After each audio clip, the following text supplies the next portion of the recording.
मैं देवराज इंद्र की पत्नी हूँ, शची। और मैं रंभा। भीतर चलिए ना। देवी लक्ष्मी कब से आपकी प्रतीक्षा कर रही है।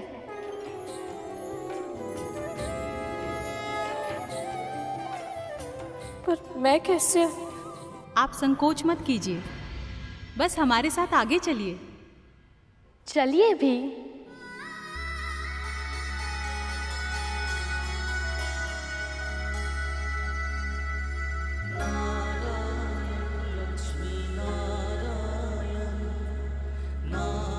माँ लक्ष्मी के निवास स्थान के दर्शन करने का सौभाग्य मिल रहा है मुझे। ये सब केवल गरुड़ के कारण ही संभव हो पाया है। गुरु दत्तात्रेय का आशीर्वाद फल रहा है, अन्यथा मुझे भागन को माँ लक्ष्मी के दर्शन का लाभ कैसे मिलता।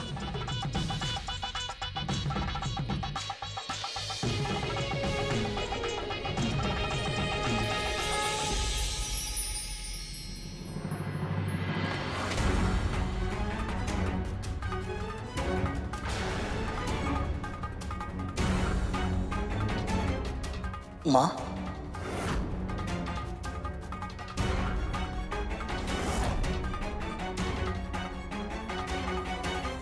भ्रम हुआ होगा मुझे। 2 पांव पर चलकर 7 लोग पार करना असंभव है ये। और मुझसे पहले पहुंच जाए इस बात का तो प्रश्न ही नहीं उठता। मैं सही कह रही हूं ना गरुड़?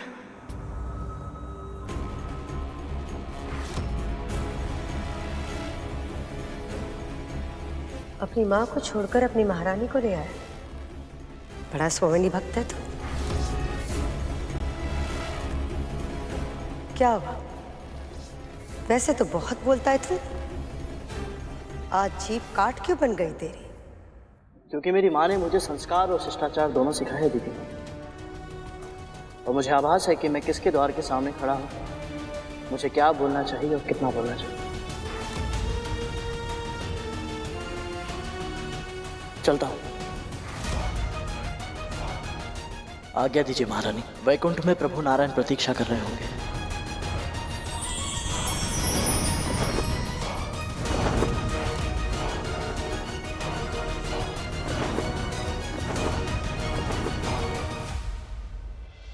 कुछ कहा नहीं, लेकिन बहुत कुछ बोल गया ये। दोनों माँ और पुत्र एक ही जैसे हैं। वाणी और कर्म से अच्छे सेवक होने का स्वांग रचते हैं और भीतर ही भीतर कोई ना कोई षड्यंत्र रचते रहते हैं।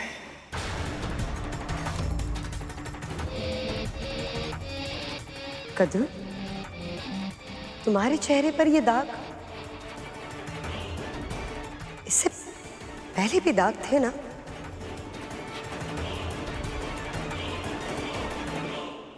कितना अंतर है इन दोनों में।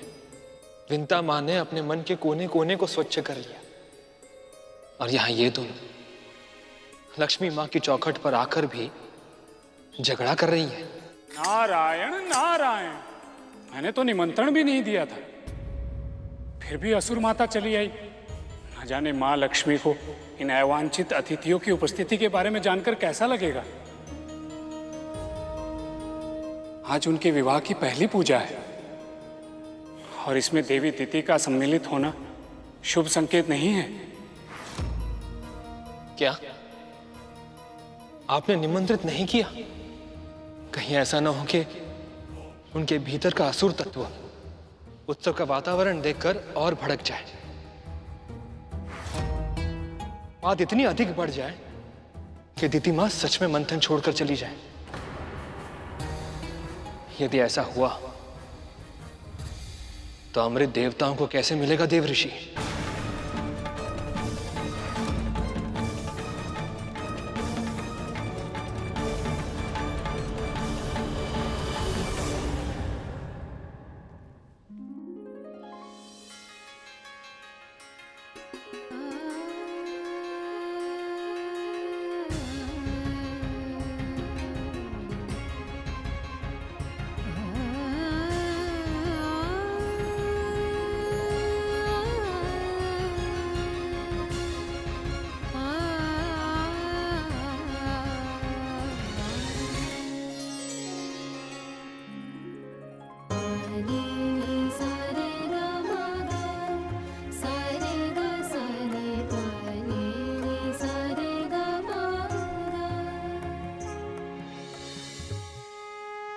ये देखिए, ये बहुत अच्छा है ना?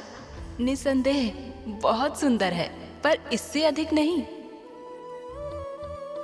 हाँ, ये तो बहुत अच्छा है, पर सखी लक्ष्मी पर ये बहुत जचेगा। ये उत्तम लगेगा इन पर, इसमें कोई संदेह नहीं है। पर इसे देखिए, ये और भी अधिक सुंदर लगेगा। सत्य कहूँ तो हमारी पुत्री लक्ष्मी पर तो सब कुछ ही बहुत सुंदर लगता है। आप दोनों वाद विवाद ही करते रहेंगे या इन आभूषणों में से कोई एक चुनेंगे भी?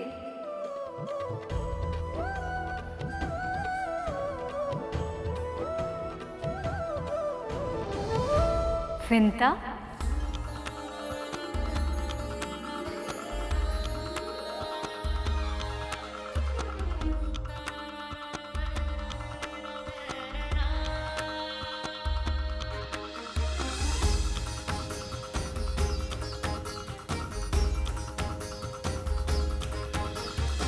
अच्छा हुआ तुम आ गई। यहाँ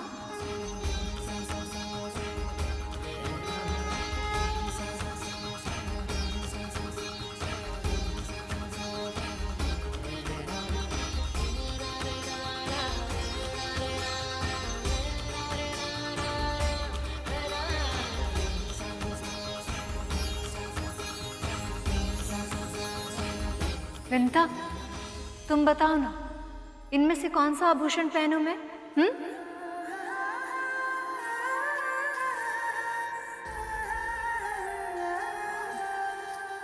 मैं बताऊं?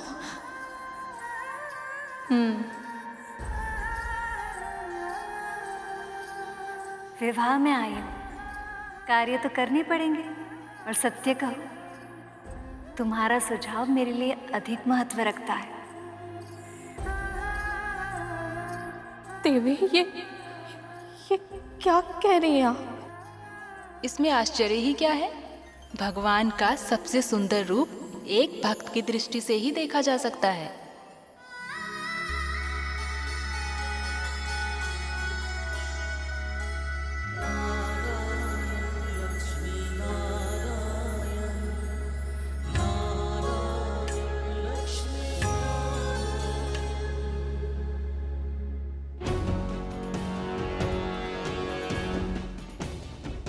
यहाँ कोई चहल पहल क्यों नहीं दिखाई दे रही है? मैं आ चुकी हूँ यहाँ पे और मेरे स्वागत के लिए कोई नहीं है। इस द्वार पे तुम्हारे स्वागत के लिए कोई नहीं है, इससे चिंतित हो तुम। और मुझे देखो, मुझे तो किसी ने निमंत्रित भी नहीं किया।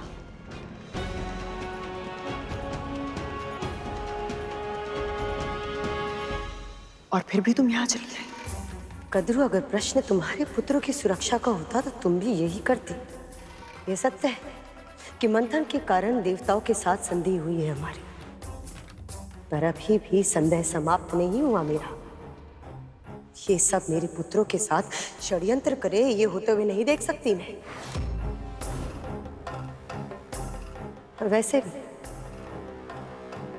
भी अब जब मैं आ गई हूं तो इन सबको स्वागत सत्कार करना ही पड़ेगा मेरा।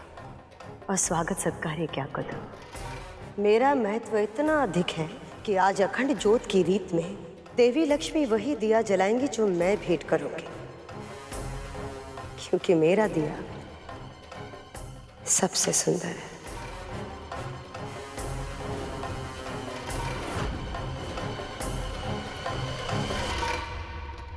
स्वर्ण के दिए में वो विशेषता कहाँ जो इस दिए में है?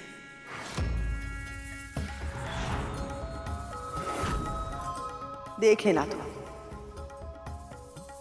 देवी लक्ष्मी मेरे इस उपहार रूपी दिए को ही अपने अखंड सौभाग्य का दीप बनाएंगी।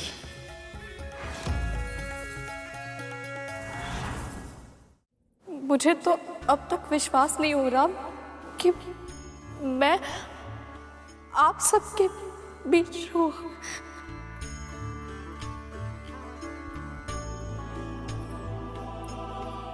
अब हुआ विश्वास?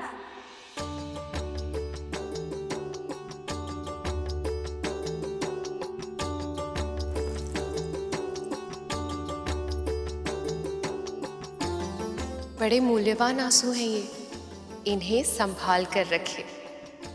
यदि गवा दिए तो फिर विदाई के समय कहां से लाओगी?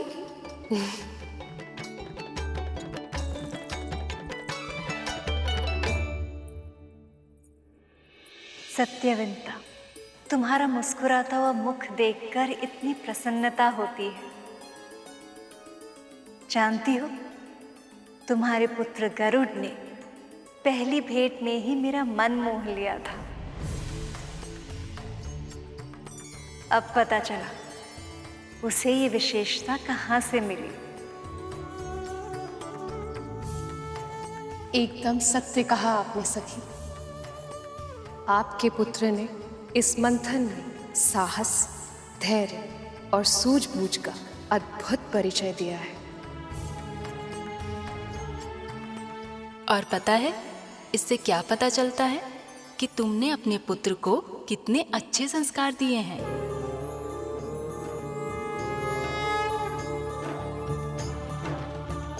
मैं कैसे कुछ दे सकती हूँ?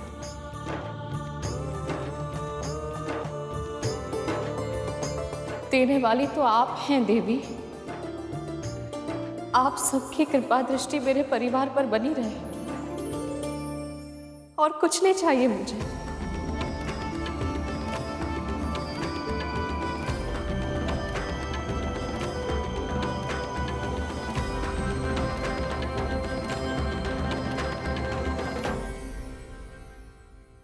सदैव सुखी रहो।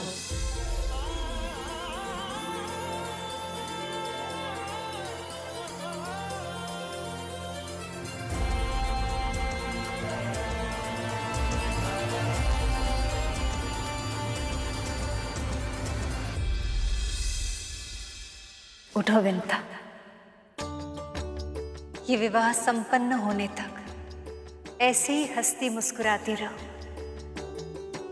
तुम्हारे जीवन में जो भी कष्ट और दर्द थे वो सारे मेरे चौखट में छूट गए हैं। ये मेरा मायका है, इसका मतलब ये हुआ कि ये तुम्हारे माँ का भी घर है। अब यहाँ खुशी के छाव में प्रसन्नता से रहो, स्वतंत्र होकर जियो।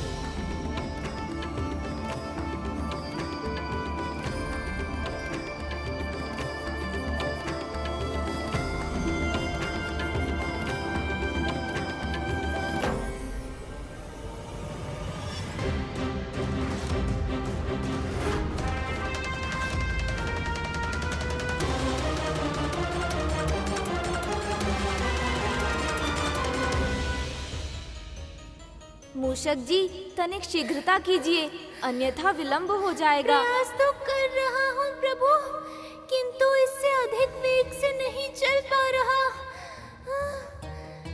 यदि मूषक जी इसी वेग से चलते रहे तो हम वैकुंठ समय पर पहुँच ही नहीं पाएंगे। ये विंता मुझसे पहले कैसे पहुंच गई हो? तुम्हें क्या लगता था कद्रू? दत्तात्रेय ने से केवल दर्शन दिया है, कोई विशेष शक्ति या आशीर्वाद नहीं दिया। इसका पुत्र तो पहले से ही शक्तिशाली था, पर अब देखो किन लोगों के साथ बैठकर हंसी ठिठोले कर रही है ये।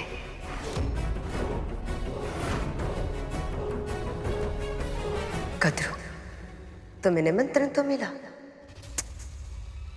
पर स्वागत नहीं। और उसे देखो कितना विशेष सम्मान मिल रहा है उसे।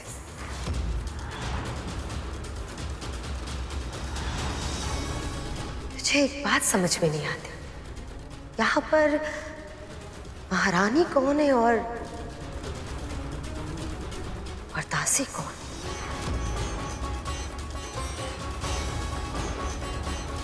मेरे घाव पर नमक छिड़कने से तुम्हारे स्वयं के घाव कम नहीं होंगे। वैसे तुम्हें तो निमंत्रण भी नहीं आया था, है ना दीदी? कुछ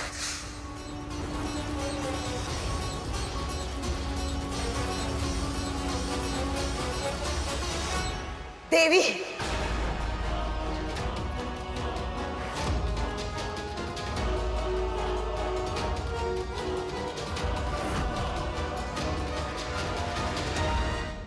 ये कैसा पक्षपात है देवी?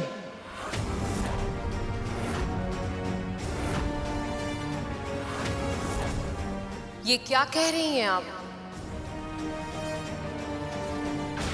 जो भी मन में है विस्तार से कहिए।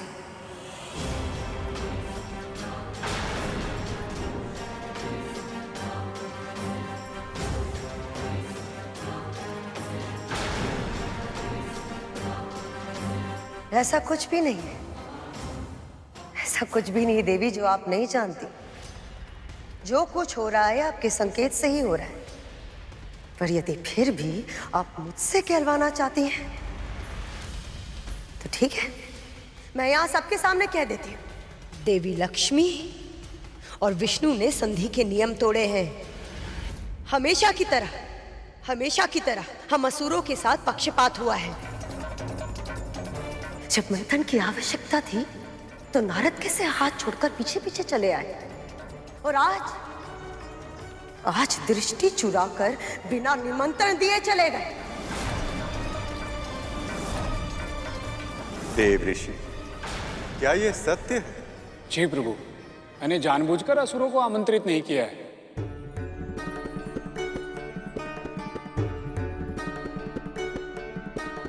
परंतु आपने ऐसा क्यों किया मुनिवर? अब व्यर्थ में ही उन्हें द्वेषपूर्ण बातें करने का अवसर मिल जाएगा। प्रभु का आदेश था कि मैं हर विष्णु भक्त को विवाह में सम्मिलित होने के लिए आमंत्रित करूं, और ये सब जानते हैं कि असुर विष्णु भक्त नहीं है। यदि मैं उनको आमंत्रित कर भी देता तो भी वो यहां नहीं आते। प्रभु,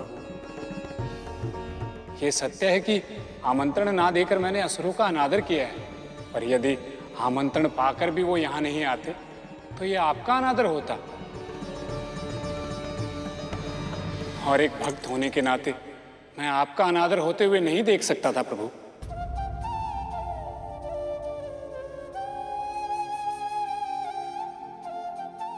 आपके तर्क काटे हैं देव ऋषि,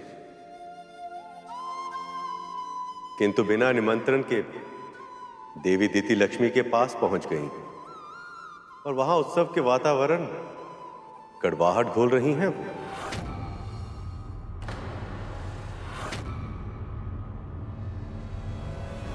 देवर्षि ने भले ही आपको निमंत्रित न किया, यह अभाव भी आपको यहाँ आने से नहीं रोक पाया। जिसे जहां होना होता है वो वहां पहुंच जाता है, फिर चाहे कोई कितना भी प्रयास क्यों ना करे, वो उसे रोक नहीं पाता। मैं बस इतना जानना चाहती हूँ कि स्वर्ग के राजा बलि और उनकी माँ को छोड़कर एक दासी को इतना महत्व क्यों दिया जा रहा है? ऐसा क्या किया इसने जो ये इतने सम्मान के योग्य बन गई?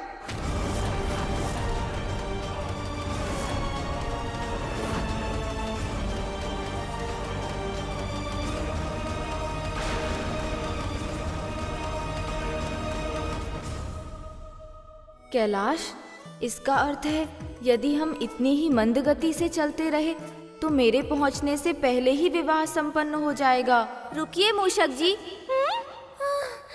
धन्यवाद प्रभु, इतने समय बाद ही सही आपका विश्राम करने का मन तो हुआ। विश्राम नहीं, परिवर्तन करना है मुझे। परिवर्तन प्रभु? हाँ, योजना में परिवर्तन। आप मेरे हाथ पर चढ़ जाइए, मैं चल कर जाऊंगा। प्रभु, ये क्या कह रहे हैं आप? मैं आपका वाहन हूँ। अपने स्वामी के ऊपर चढ़कर मैं यात्रा का आनंद। तो मत लीजिएगा आनंद, पर चढ़िए तो सही। पर मैं कैसे? आप ऐसा क्यों कह रहे हैं प्रभु? क्योंकि मेरे मन में क्रूरता नहीं है और आपके पाँवों में गति।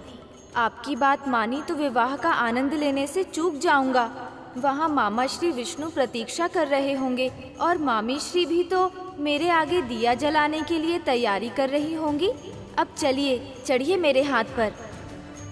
यदि गणेश जी शीघ्र यहाँ न पहुंचे तो ना जाने कितने और विघ्न उत्पन्न होंगे।